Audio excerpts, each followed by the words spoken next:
Okay guys, तो बात करने वाले हैं very very very important concept की, जो बहुत ज़्यादा यूज होने वाला है आपके। और जितने भी हम चैप्टर पढ़े हैं कहीं ना कहीं मैंने यूज किया भी होगा। वर्क एनर्जी का ये जो चैप्टर है, तो चलो हम लास्ट में यहाँ पे डिस्कशन कर रहे हैं इसका। बट आफ्टर ऑल आपने जितने भी चैप्टर पढ़े हैं मैंने कहीं ना कहीं डिस्कस किया होगा, उसका बेसिक कंसेप्ट भी आपको बताया ही होगा, राइट। तो भाई देखो, concept of conservation of mechanical energy. तो बच्चों, जब भी मैकेनिकल एनर्जी के कंजर्वेशन की बात आती है ना, तो सबसे पहला तुम्हारे दिमाग में इसकी वैलिडिटी घूमनी चाहिए कि ये कब कब यूज हो सकता है ना। तो याद रखना दोस्तों, अंडर कंजर्वेटिव, ठीक है, conservative forces, under conservative forces ही इसका यूज होगा। वहां पे केवल कंजर्वेटिव फोर्सेस एक्ट करने चाहिए, जो इंटरनल कंजर्वेटिव फोर्सेस है वो एक्ट करने चाहिए। अगर वहां पे कोई एक्सटर्नल फोर्स एक्ट कर रहा है तो उसका नेट वर्क डन जीरो होना चाहिए, मतलब no other external forces acting on the body in that condition. तो बस ये याद रखना है, जब भी कंजर्वेटिव फोर्सेस की बात होगी तो मैकेनिकल एनर्जी कंजर्वेशन हम यूज करेंगे। और सीधा सा हमें कंसेप्ट पता है भाई कि जो हमारा चेंज इन पोटेंशियल एनर्जी होता है वो माइनस ऑफ वर्क डन के इक्वल होता है, और ये वर्क डन होता है कंजर्वेटिव वाला। ये भी आप सबको पता है, क्योंकि आप कंजर्वेटिव फोर्सेस की बात कर रहे हैं। कोई अदर फोर्स वहां पे एक्ट नहीं करना चाहिए। अगर कर रहा है तो उसका नेट, जितने फोर्स एक्ट कर रहे होंगे उनका नेट सम जो वर्क डन होगा वो जीरो होना चाहिए, राइट। सो हम इसको क्या लिखते थे, फाइनल माइनस इनिशियल, और इसको लिखते थे minus of work done, right. और बच्चों, जो ये वर्क डन होता है, अगर यहाँ पे वर्क एनर्जी थ्योरम का यूज करो तो आपको पता है वर्क डन होता था चेंज इन काइनेटिक एनर्जी। तो यू कैन राइट हियर, तो final minus initial is equal to minus of final minus initial energy लिख सकते हो। इसको आप लिख सकते हो माइनस अंदर मल्टीप्लाई करो, के फाइनल प्लस के इनिशियल, राइट सर। तो this is final minus initial. अब इनिशियल वाले टर्म्स अलग कर लो, फाइनल वाले अलग कर लो। तो देखो ये फाइनल वाला इधर आ जाएगा, तो potential energy final plus kinetic energy final, initial इधर चला जाएगा, potential energy initial plus kinetic energy initial. मतलब ये कह सकते हो आप, यानी मैकेनिकल एनर्जी का मतलब होता है total energy, that is the sum of kinetic energy plus potential energy.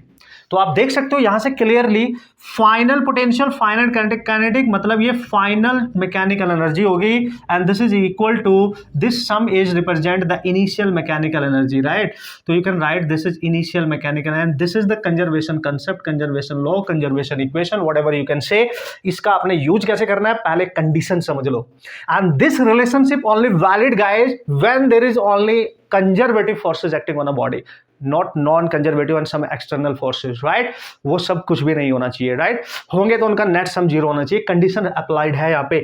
तो यार, जब भी हम मैकेनिकल एनर्जी कंजर्वेशन की बात करेंगे, मतलब चूंकि इसका इनिशियल टोटल और फाइनल टोटल सेम है, तो हम कह सकते हैं कि ये हमेशा कांस्टेंट होगी, ये कांस्टेंट होगी अंडर दिस सिचुएशन। जब भी कंजर्वेटिव फोर्स एक्ट करते हैं, किसी एक पॉइंट पे नेट एनर्जी और किसी दूसरे पॉइंट पे नेट एनर्जी हमेशा कांस्टेंट होगी, मतलब उनका सम इनिशियली और फाइनली सेम होना चाहिए।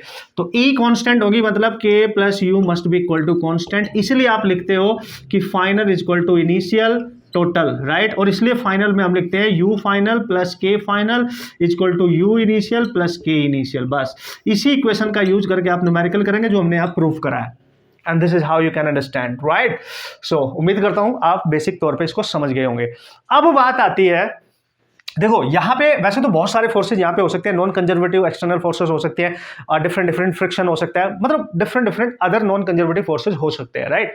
तब सर क्या करेंगे, मान लिया एक ब्लॉक है, हमने किसी इंक्लाइंड प्लेन से स्लाइड करा दिया, तो जब वो ऊपर से नीचे आ रहा होगा तो किसी हाइट से आ रहा है, तो वहां पर उसके पास पोटेंशियल एनर्जी ज्यादा होगी, नीचे आते पोटेंशियल एनर्जी कम हो रही है, मतलब काइनेटिक एनर्जी बढ़ रही होगी। और वहां पे रफ सरफेस भी है, मतलब वहां पे फ्रिक्शन भी होगा। तो सर वहां फ्रिक्शन का काम भी तो है, फ्रिक्शन के अगेंस्ट भी तो वर्क चल रहा होगा, obviously that is non conservative case. तब हम इस मैकेनिकल एनर्जी कंजर्वेशन का यूज कर सकते हैं? नहीं, क्योंकि ये वैलिड है केवल किसके लिए, इसके लिए, कंजर्वेटिव के लिए। तो सर फिर क्या करेंगे, फिर उसका मॉडिफाइड फॉर्म की हम बात करेंगे कि हाउ टू यूज, जब नॉन कंजर्वेटिव फोर्स फ्रिक्शन भी एग्जिस्ट करेगा, और उसी पे डिपेंडेंट मैक्सिमम क्वेश्चन भी आते हैं, दोनों कैटेगरी पे आते हैं, इस पे भी उस पे भी, राइट।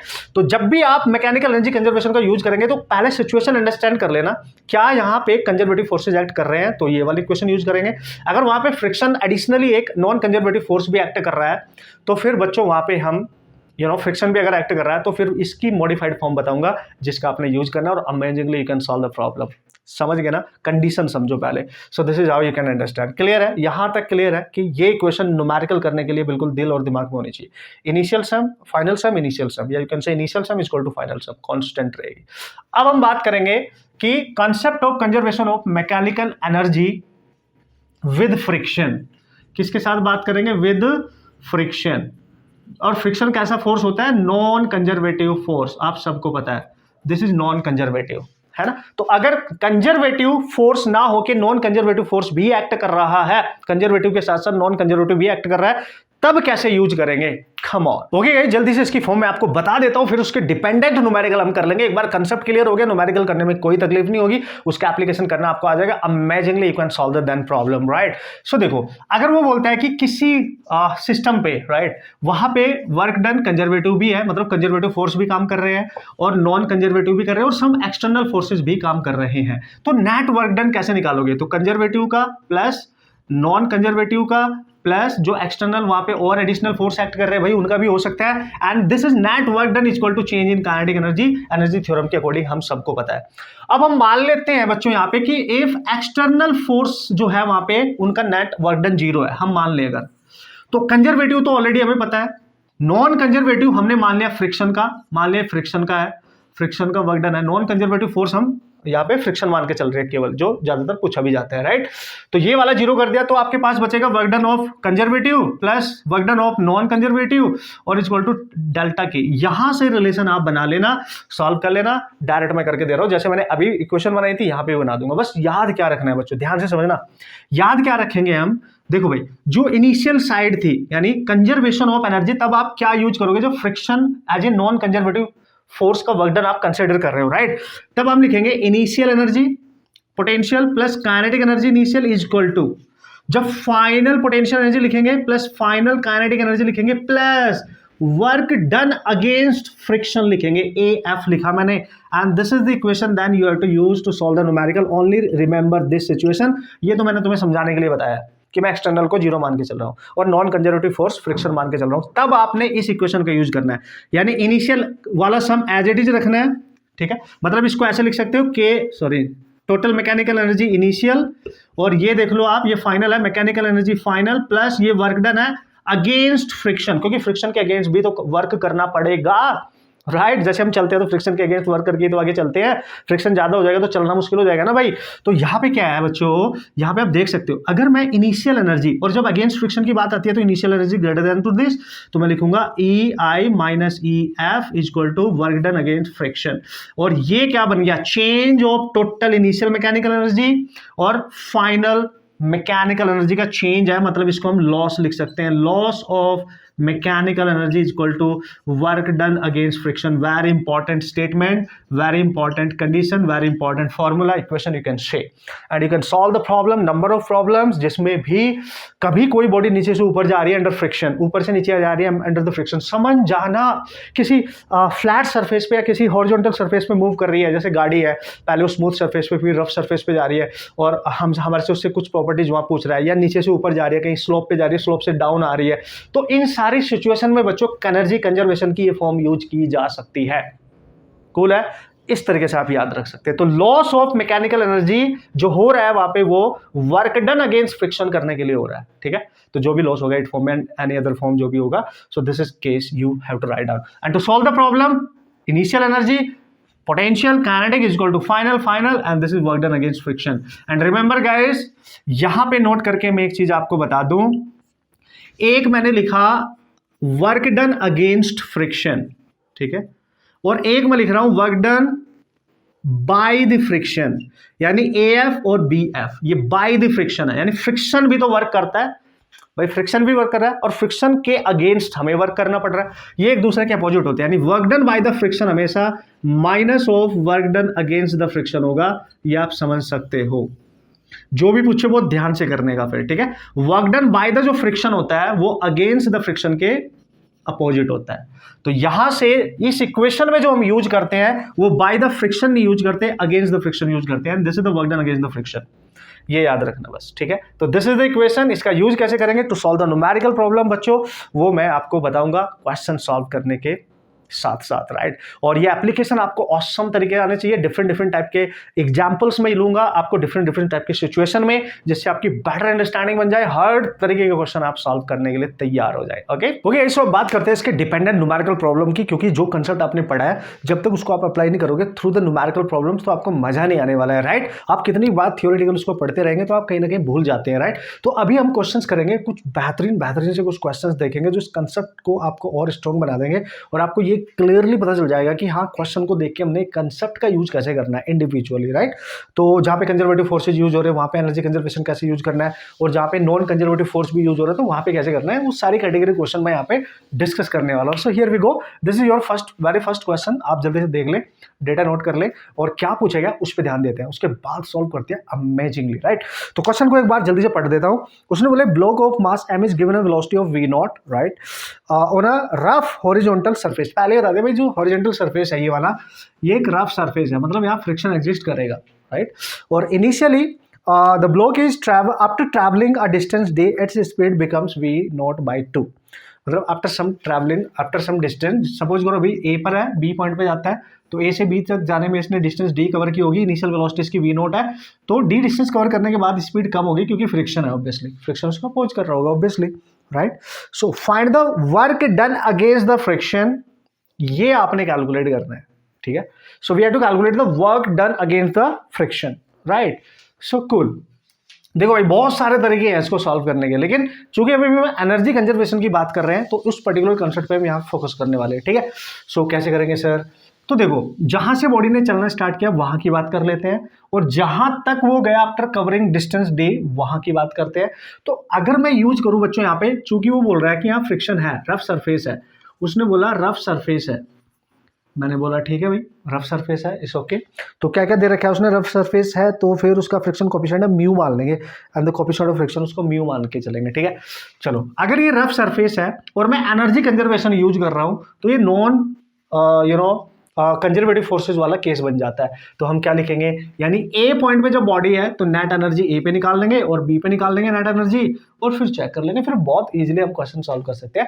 एंड इस कंसेप्ट के थ्रू बच्चों इसलिए कर रहे हैं क्योंकि हमें ये कंसेप्ट अप्लाई करना सीखना है, राइट। कम ऑन, देखो तो ए पॉइंट पे उसकी एनर्जी देखो भाई, इनिशियल और फाइनल लिखते हैं ना, तो initial kinetic initial potential is equal to final kinetic plus final potential, plus चूंकि ये नॉन कंजर्वेटिव वाला केस है तो इस वाली साइड में फाइनल वाली साइड में work done against the friction AF not BF, right. AF वाला वर्क डन हमने यूज कर लेना है, वही तो निकालना है, यही तो निकालना है, यही पूछा है ना उसने, work done against the friction पूछा है, राइट। अब ये देखो initially body velocity v not के साथ चल रही है तो काइनेटिक एनर्जी को हम लिखेंगे हाफ m v नॉट का स्क्वायर, और चूंकि हॉरिजॉन्टल सरफेस पे इसके पास हाइट नहीं है तो ये वाली तो जीरो हो जाएगी, भाई हाइट नहीं है ना तो पोटेंशियल एनर्जी जीरो। अब फाइनल क्या है, फाइनल में लिखेंगे हाफ m, फाइनल स्पीड कितनी है v नॉट बाई 2 का स्क्वायर, प्लस अभी भी हॉरिजॉन्टल सरफेस पे ही है तो ये फाइनल पोटेंशियल एनर्जी भी जीरो रहेगी, प्लस आपका वर्क डन आ जाएगा AF आप अगेंस्ट द फ्रिक्शन। हमें कैलकुलेट करना है work done against the friction. अब क्या करेंगे सर, देखो भाई क्लियरली देख सकते हो ये जीरो तो ये वाली वैल्यू इधर लेके आ सकते हैं आप, तो ये बनेगा हाफ m v नॉट का स्क्वायर माइनस ये वाला इधर आएगा टर्म, तो हाफ m v नॉट का स्क्वायर और 2 का square that is 4, and that is work done against the friction. बस हो गया, इसको सॉल्व कर लो। सो सॉल्व करोगे तो ये 1/4 वैल्यू है, तो कोई हाफ हाफ हाफ, तो अगर मैं इसमें से हाफ m v नॉट का स्क्वायर कॉमन लूंगा ना तो 1 माइनस 1/4 बचेगा, तो work done against the friction इतना आगे चलती, राइट। तो मैं इसको यहाँ पे लिखने जा रहा हूँ, तो इसको हम ऐसा लिख सकते हैं कि work done against the friction sir हमारे पास आ गया है, सो दिस इज 3/4, तो 3/8 लिख लो, this is m v not का square, and this is your answer guys, this is the work done against the friction. Cool. अगर आपसे पूछता work done by the friction तो आप लिखते work done by the friction इसका opposite यानी minus of this, तो बस आंसर आप क्या लिख लेंगे यहाँ पे -3/8 that is m v not का square, simple, right. This is how you can use this concept, right. जब भी क्वेश्चन आएंगे, और ये क्वेश्चन अदर वे में भी सॉल्व किया जा सकता है, राइट, ऐसा नहीं है किसी से, बट हम चूंकि यही कंसेप्ट अप्लाई करना सीख रहे हैं ना, तो यही तो हमें फोकस करना होता है, कंसेप्ट बिल्डिंग, कंसेप्ट को स्ट्रॉन्ग कैसे बना सकते हो, उसके जैसे मल्टीपल क्वेश्चन कर लो उस पर्टिकुलर कॉन्सेप्ट पे, राइट। तो आपको मल्टीपल तरीके ऑटोमेटिकली आ जाएंगे उस क्वेश्चन को हैंडल करने के, आप समझ गए, मतलब अदर वे में भी कैसे सॉल्व कर सकते हो, क्योंकि यहाँ पे हम एनर्जी कंजर्वेशन की बात कर रहे थे with non conservative force that is friction, तो हमने अप्लाई कर लिया। एक क्वेश्चन और करेंगे, टेंशन नहीं लेने का, दोनों कंडीशन पे मैं क्वेश्चन कराऊंगा, ठीक है, cool. Okay, so this is question number 2 और सेम प्रिंसिपल पे सेम कंसेप्ट पे है, इसलिए ले रहा हूं जिससे और स्ट्रॉन्ग बन जाए, राइट। फिर थोड़ा सा चेंजेस लाएंगे अपने कंसेप्ट के अकॉर्डिंग जो भी हमने पढ़े थे, राइट। सो क्वेश्चन आपके सामने है, ध्यान से आप देख लेंगे, कंसेप्ट को हमने अप्लाई करना है, अपनी जो इक्वेशन हमने यहाँ पे सीखी है उसको किस तरीके से अप्लाई करना है। देखो, उसने बोला block is released from a height of 1 metre as shown in the figure, right, very clear. At what distance from B, at what distance from B, अगर एक ब्लॉक है उसको ए पॉइंट से रिलीज किया जाता है तो ये नीचे आएगा, और जब ये बी पे पहुंचेगा, लेट्स ये बी पे है, बी पे इसके पास कुछ ना कुछ स्पीड तो होगी, तो उसने वही बोल रहा है कि इट विल, क्या बोल रहा है, at what distance from the B it will stop on the rough horizontal surface of friction coefficient 0.2। मतलब ये वाला जो हॉरिजॉन्टल सरफेस है ये रफ है, अब ये समझो ये रफ सरफेस है, ठीक है, ये स्मूथ सरफेस है जो कर्व टाइप का आपको नजर आ रहा है। तो आपने ए पॉइंट से इसको रिलीज किया और ये इसके थ्रू यहाँ पे कुछ वेलोसिटी के साथ बी पॉइंट पे आएगा, बी से जब ये निकल रहा होगा ना तो ये रफ सरफेस पे मूव कर रहा है, तो after what distance this will stop, मान लिया सी पॉइंट पे स्टॉप कर जाता है और इसकी फाइनल स्पीड 0 हो जाती है, तो बताओ यहां से यहां तक की बची हुई डिस्टेंस कितनी है, एंड चूंकि ये रफ सरफेस है, right, this is a rough surface, और चूंकि ये रफ सरफेस है तो इसका म्यू दे रखा है आपको 0.2, that is the friction coefficient, that's आपको उसके बारे में पता है बहुत अच्छे से, ठीक है। अब भाई इस कंडीशन के क्वेश्चंस आप कैसे हैंडल करोगे, तो यार कर सकते हैं यार सर, तो मैंने आपको बताया। सबसे पहले पहचान लो, सपोज करो आपने एनर्जी कंजर्वेशन का कंसेप्ट अप्लाई करना है यहाँ पर, राइट, तो पहचान लो यार यहाँ पे कि उसने चलना कहाँ से है और रुकना कहाँ पे है, तो इनिशियल और फाइनल पोजीशन को डिसाइड करो। तो इनिशियल जहां से उसको छोड़ा गया और फाइनल जहां पे वो स्टॉप करेगा, तो इसको हम मानेंगे इनिशियल और इसको मानेंगे फाइनल। तो एनर्जी कंजर्वेशन चूंकि यहाँ फ्रिक्शन भी है तो हम मान के चलेंगे नॉन कंजर्वेटिव वाला case, initial equal to final plus work done against the friction, ये वाला केस मान के चलेंगे। Done done done. तो अब देखो इनिशियल क्या होगी ए पॉइंट पे, यानी kinetic energy at point A, potential energy at point A equal to ये फाइनल यानी सी पे, यानी kinetic energy at point C and potential energy at point C and plus work done against the friction. Simple logically आराम से apply कर सकते हो। You just decide the initial position and the final position जहां तक आपने निकालनी है चीजें, राइट, कूल। अब देखो भाई जब ये ए पॉइंट पे है तो उसको रिलीज किया रेस्ट से, तो ये काइनेटिक एनर्जी तो उसकी हो गई 0। चूंकि ये देखो इस सरफेस से यहाँ पे ग्राउंड सरफेस से कितनी हाइट पे है, h हाइट पे है, दैट इज 1 मीटर, तो पोटेंशियल एनर्जी ए पॉइंट पे होगी दैट इज mgh, यानी mgh1 मान लो आप, ठीक है, कूल। अब देखो जब वो बॉडी यहाँ से चल के सी पे पहुंच जाती है और सी पे उसने बोला वो रेस्ट पे आ जाती है, कितने डिस्टेंस कवर करने के बाद स्टॉप कर जाएगी, रुकेगी, मतलब काइनेटिक एनर्जी उसकी 0, और चूंकि हॉरिजॉन्टल पे हो गई तो पोटेंशियल एनर्जी भी उसकी 0 plus work done against the friction, ये आपको लिखना पड़ेगा, निकालना पड़ेगा। डन, हमें तो डिस्टेंस चाहिए, ठीक है भाई। तो हम बच्चों इसको लिख सकते हैं mgh, यानी m उसका मास इंटू g तो पता ही है आपको, और h दे रखिए 1 मीटर इक्वल टू। अब work done against the friction कैसे निकाल सकते हैं, राइट, देखो जब वर्क डन निकालना है आपको अगेंस्ट द फ्रिक्शन, तो आपको पता है work done against the friction आप निकाल सकते हैं जो फ्रिक्शन फोर्स है इंटू डिस्टेंस, ठीक है भाई, जो आप फ्रिक्शन फोर्स एक्ट करेगा इंटू डिस्टेंस, राइट, तो फोर्स इंटू डिस्प्लेसमेंट उसका होता है ना, जो डिस्टेंस होती है, राइट। तो हम इसको कैसे निकालेंगे, फ्रिक्शन फोर्स बच्चों आपको पता है म्यू इंटू एन होता है इंटू डी, और mu into N, N is the normal reaction, जब ये बॉडी यहाँ पहुंचेगी तो नॉर्मल रिएक्शन इस पे अप लगेगा और इसका वेट डाउन होगा, that is mg and this is the normal reaction, यानी you can write mg into D, simple. तो ये यहाँ पे आप रख देंगे म्यू mg इंटू डी। अब आप बिल्कुल क्लियर देख सकते हैं mg पूरा कैंसिल हो जाता है और यहाँ 1 बचता है और इधर म्यू इंटू डी बचता है, और हमें d निकालना है तो d आ गया 1 बाई म्यू, और म्यू दे रखा है आपको 0.2 चांदी, तो d आ गया आपके पास that is 10/2 that is 5 metre. इतनी डिस्टेंस b से, जैसे ही वो यहाँ पे स्मूथ कर्व सरफेस से b पे पहुंचेगा, आगे जाने में जब वो रुकेगा, रुकने से पहले इतनी डिस्टेंस वो कवर कर चुका होगा, क्लियर। सो देखो ये तो कैलकुलेशन है यार, कम ऑन गाइस, ये तो कैलकुलेशन है तो हम कर ही लेंगे ऑब्वियसली। मेन है how to approach this type of question, how to use the concept, वो आप सीख लो पहले, ठीक है। कोई भी बॉडी किस टाइप के फोर्स के अंडर काम कर रही है उसके अकॉर्डिंग एनर्जी कंजर्वेशन आप अप्लाई करके मस्त तरीके से क्वेश्चन इजीली क्रैक कर सकते हो और इजीली आपको क्वेश्चन सॉल्व हो जाएगा। Done done done. Next question की बात करेंगे, आपके फंडे और क्लियर होंगे, डोंट वरी। अब डिफरेंट कैटेगरी के मैं क्वेश्चन लूंगा, डोंट वरी, राइट, तो मजा आ जाएगा आपको। नेक्स्ट क्वेश्चन की तरफ चलते हैं। Okay so this is the next question. Amazing problem, right. तो ये कंसेप्ट आपको बेहतरीन तरीके से अप्लाई करना आ जाएगा, क्योंकि मेरा मेन टारगेट है आपको कंसेप्ट को क्वेश्चन पढ़ने के बाद समझना है कि किस तरीके से कौन सा कंसेप्ट यहाँ पे हम यूज करने वाले हैं। उसके बाद कैलकुलेशन बचती है, वो तो हम कर ही लेंगे यार, कम ऑन। तो क्वेश्चन में बोला गया है a spherical ball of mass 20 kg is stationary at the top of a hill of height 100 metre. एक हिल है, ऐसे मान लो आप, सपोज करो ये ग्राउंड सरफेस है, this is the ground surface. यहाँ से एक ऊंची बड़ी सी हिल है, फिर ये एक और हिल, फिर एक और हिल, ऐसे कुछ मान लो, ठीक है। ये हिल है, तो अभी बॉल यहाँ पर है ए पॉइंट पे, और ये 100 मीटर की हाइट है यहाँ पे, दैट इज ए पॉइंट पे जो हाइट दे रखी है वो 100 मीटर दे रखी है। फिर वो बोलता है बॉल यहाँ से रेस्ट से चलती है, मतलब ए पॉइंट पे जो वेलोसिटी है वो 0 है, और ये चलते हुए ऐसे जाती है, फिर ये एक पर्टिकुलर हाइट तक जाती है, दैट इज बी, और 30 मीटर की हाइट दे रखी है, एच बी पे 30 मीटर दे रखा है।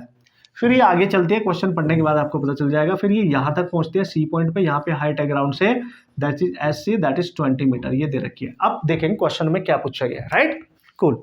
चलो, अब उसने बोला it slide down on a smooth surface, and this is a smooth surface, not a rough surface guys.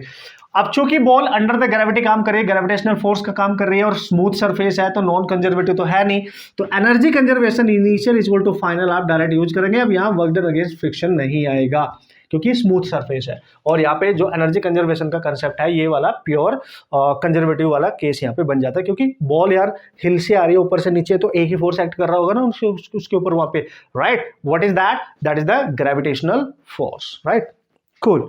अब वो बोल रहा है की the ground and climbs up another hill up to height 30 metre. तो 100 से आती है ऐसे, फिर ऊपर जाती है 30 मीटर तक, तो एंड सो ऑन। एंड फिर वो बोल रहा है कि finally slide down to the horizontal base at a height of 20 metre. Actually this is horizontal base.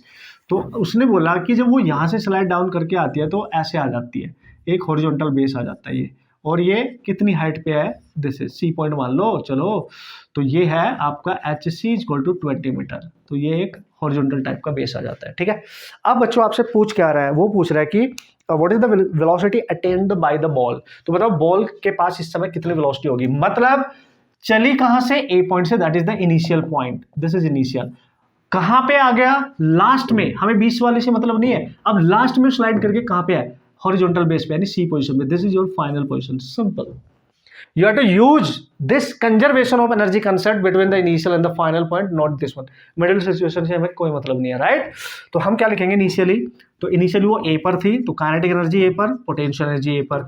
Finally वो सी पर है, काइनेटिक एनर्जी सी पर, पोटेंशियल एनर्जी सी पर। Simple guys. तो काइनेटिक एनर्जी ए पे, चूंकि उसने क्वेश्चन में बोला रेस्ट पे है, तो 0। Potential energy M G H, H कितना है उसका 100, equal to kinetic energy C पर, चूंकि वहां पे तो चल रही है, तो हाफ एम वी सी का स्क्वायर प्लस पोटेंशियल एनर्जी कितनी होगी, चूंकि हाइट है, तो M G H H that is 20। Cool.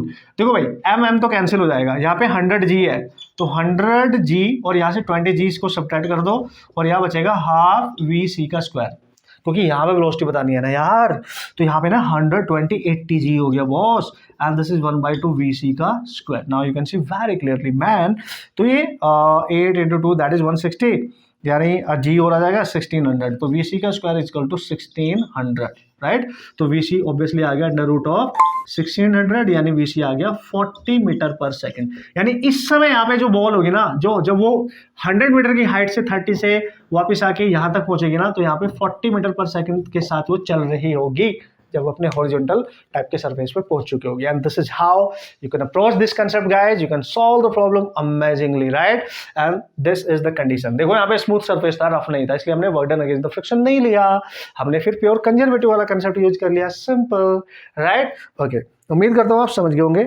ये कहानी मेरी जुबानी, एक बार आप क्वेश्चन के आंसर को ध्यान से देख लिया करो, मैं भी ह्यूमन बीइंग, सो मेरे से भी एरर हो सकती है, तो बहुत ध्यान से आपने देखते रहेगा, right, good. It's your responsibility now. अब देखो 2 क्वेश्चन मैं और करने वाला हूँ यहाँ पे, और बहुत जल्दी जल्दी आपको बताने वाला हूँ कितने फास्टली, कितने बेहतरीन तरीके से आप क्वेश्चन को हैंडल कर सकते हैं, राइट। चलो नेक्स्ट क्वेश्चन चले, come on. Okay so here we go, and this is the next question. Amazing है, छोटा सा, प्यारा सा, लेकिन आने के चांस काफी होते हैं इस टाइप की कैटेगरी के क्वेश्चन तुम्हारे एग्जाम में, राइट।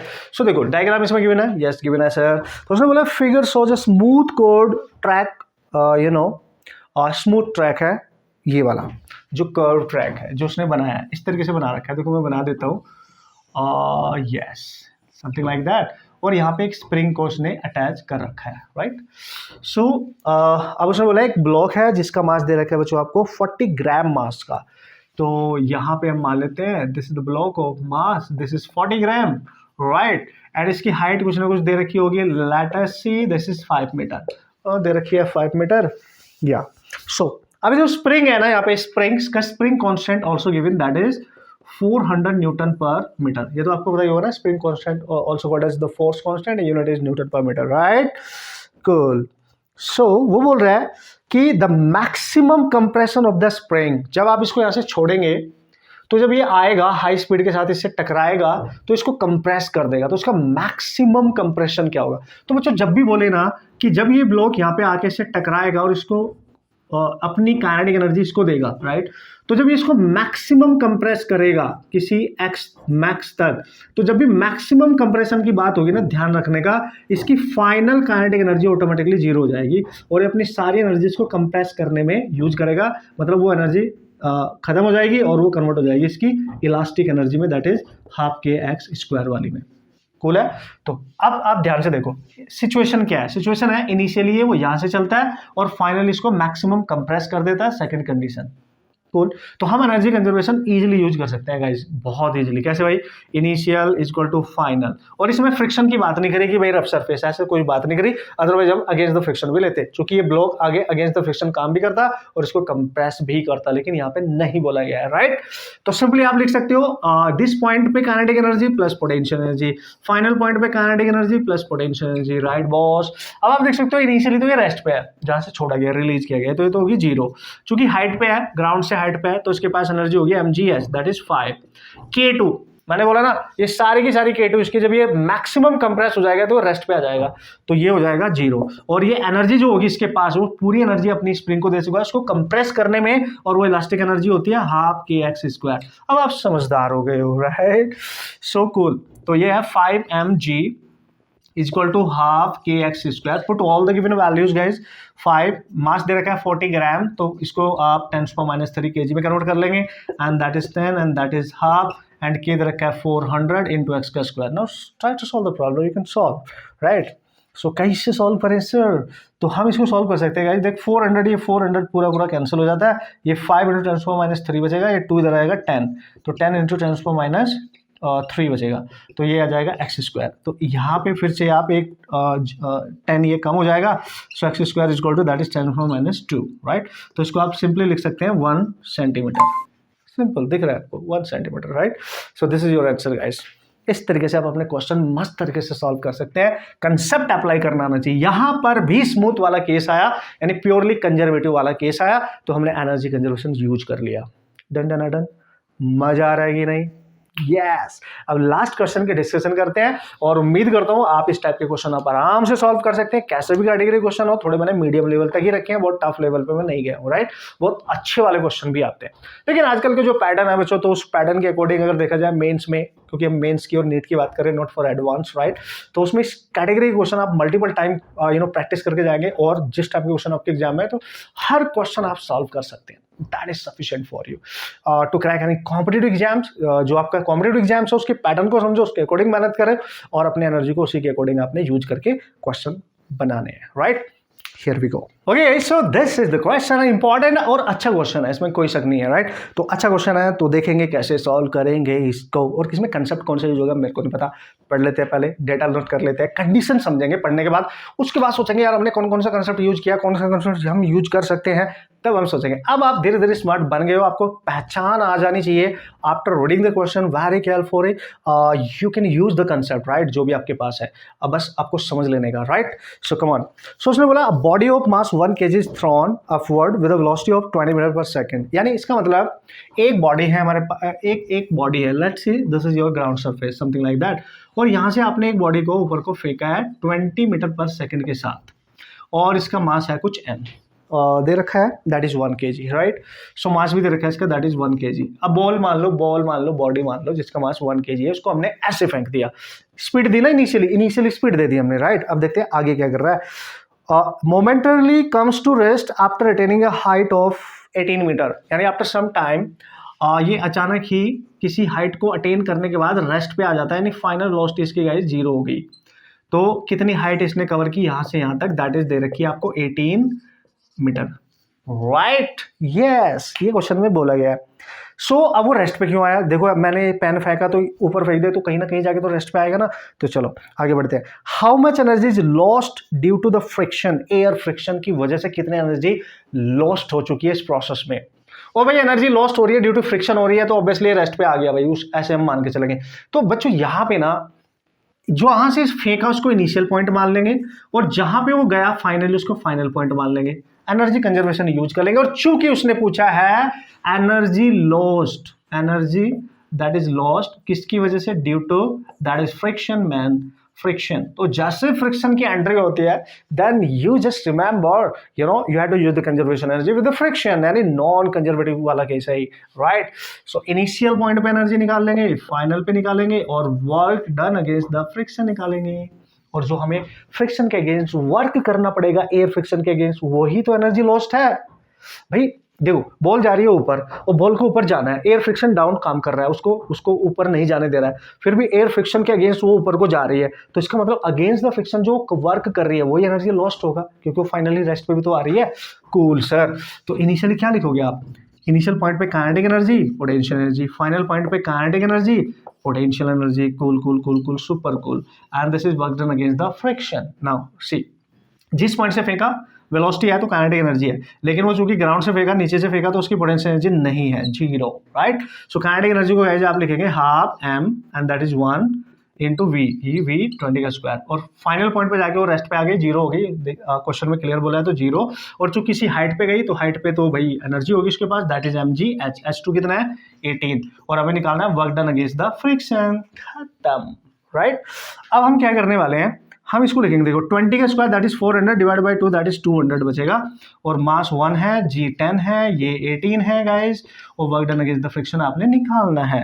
ये बन गया 180, दिस इज 200, इसको इधर लेके आओ, 200 माइनस 180 दैट इज 20, यानी work done against the friction. सही क्या बना, यस। बाकी आप चेक कर लेंगे, इसका आंसर दैट इज 20 जूल, यानी जो work done against the friction किया है उस बॉडी ने, उस बॉल ने, इतना जूल, है ना, यही है energy lost. This is energy lost against, उसने बोला है air friction, right, this is air friction and that is 20 joule, simple, बस आपने समझना था। और इस तरीके से आप अपने क्वेश्चन सॉल्व करते हुए आगे बढ़ते रहेंगे कॉन्फिडेंस के साथ। मैं उम्मीद करता हूँ आप समझ गए होंगे मेरी ये कहानी, आज की ये कहानी मेरी जुबानी, राइट। सो मेहनत कर लेना यार, प्रैक्टिस कर लेना बढ़िया तरीके से सारे कंसेप्ट।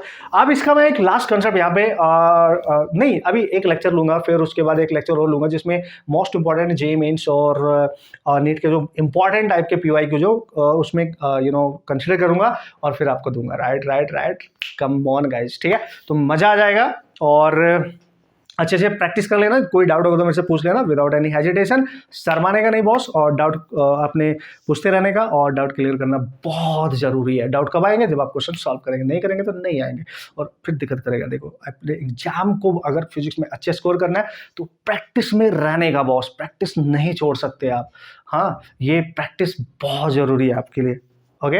सो बाकी आप मेहनत करते रहे, मुस्कुराते रहे, कोई भी दिक्कत आएगी विदाउट एनी हेजिटेशन गाइस आप मेरे से डिस्कस कर सकते हो, मेरे से शेयर कर सकते हो, मैं आपकी हेल्प करूंगा 101%, right. Cool, next lecture important होने वाला है, क्वेश्चन हर साल आते हैं, फिर लास्ट लेक्चर में PYQs की बात करूंगा, ठीक है। All the best.